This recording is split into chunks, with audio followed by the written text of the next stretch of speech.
আসলে এখনের দিনে মানুষকে বিশ্বাস করা খুবই কঠিন, আর অনেকের গাফলাতির কারণে হয়তো আমার এত বড় সর্বনাশ হয়েছে। তো লাইজু লাইফস্টাইল ব্লগ থেকে আপনার সবাইকে স্বাগতম। তো আশা করি সবাই ভালো আছেন। তো আমিও কিছুটা ভালো আছি, তো মেয়েটাও কিছুটা আজকে সুস্থ হয়েছে। তো ভিডিওটি সন্ধ্যা থেকে শুরু করলাম, যেহেতু বিকালের কোনো ভিডিও আপনাদের সাথে আমার শেয়ার করা হয় নাই, তো আজকে ভাবলাম যে একটু বিকাল থেকে শুরু করি। আমার তখন বেলা বাজে মনে হয় 5টা। তো আমার একটা পার্সেল আসলো, তো মেয়ে ওটা বুঝতে পারছে না ও কী আনছে। ও চিন্তা করতেছে এটা কী, ও মানে আগ্রহ এটা কী জানি ওই মানে বুঝতে জন্য ওই তার করতেছে এটা কীভাবে খুলবে, এটা কীভাবে দেখবে। তো করলাম, তো আসলে ও দেখে অবাক, আর জিনিসটা আমাকে ভালো দেয় নাই, কারণ এটা প্যাকেটিং করা ও তো বক্সিং করা উচিত ছিল। এরা যেভাবে কস্টিউম মারছে, কস্টিউমের কারণে ভেঙে গেছে। তো একটা জিনিস পার্সেল যেহেতু পাঠাবে, তখন একটু তো চিন্তা ভাবনা করে পার্সেলগুলো পাঠানো উচিত ছিল তাদের। তো আমি সবসময় কিন্তু পার্সেল মানে কোনো সময় দেখে নেই না, সঠিক পরে আল্লাহর রহমতে কোনো সময় আমি কোনো সময় টকি নাই।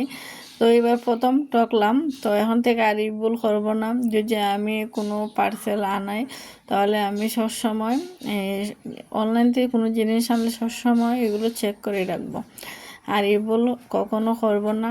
তো আর আসলে অনলাইন থেকে কেনাকাটার শখ মিটে গেছে। আমি অনেক কিছু আনি, কিন্তু কোনো সময় আমি এভাবে টকি নাই। তো এইভাবে টকে গেলাম। আসলে আমার মনে তকদিরই খারাপ, নাহলে কেন এরকম হবে। ভাবছিলাম ভিডিও করবো, আপনাদের সাথে শেয়ার করবো কত স্বপ্ন আশা নিয়ে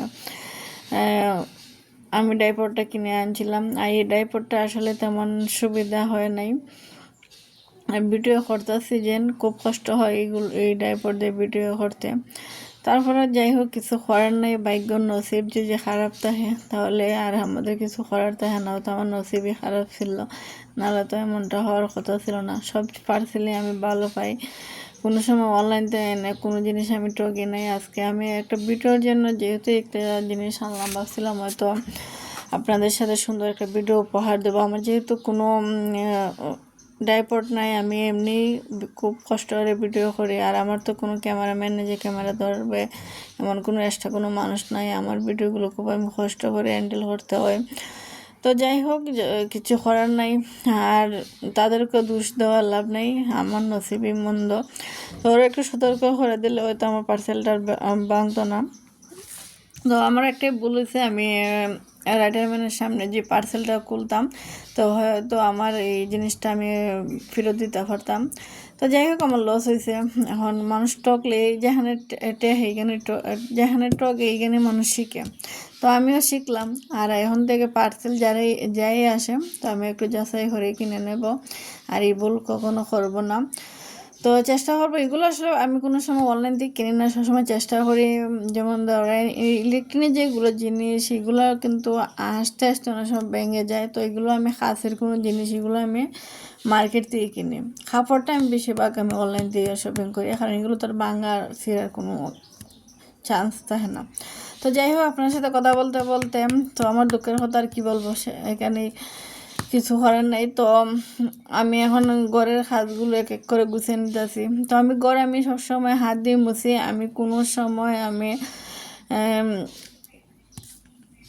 মুসনিদের যে মুছা, এগুলো আমি কখনো মুছি না। তো এগুলো রুমগুলো সবসময় মুছে নিলাম। আর আসলে ভিডিও করতে অনেক সময় ভয় দিতে খুবই খারাপ লাগে, এখানে যেন অনেক কথাগুলো আসে না। তো ভালো থাকুন,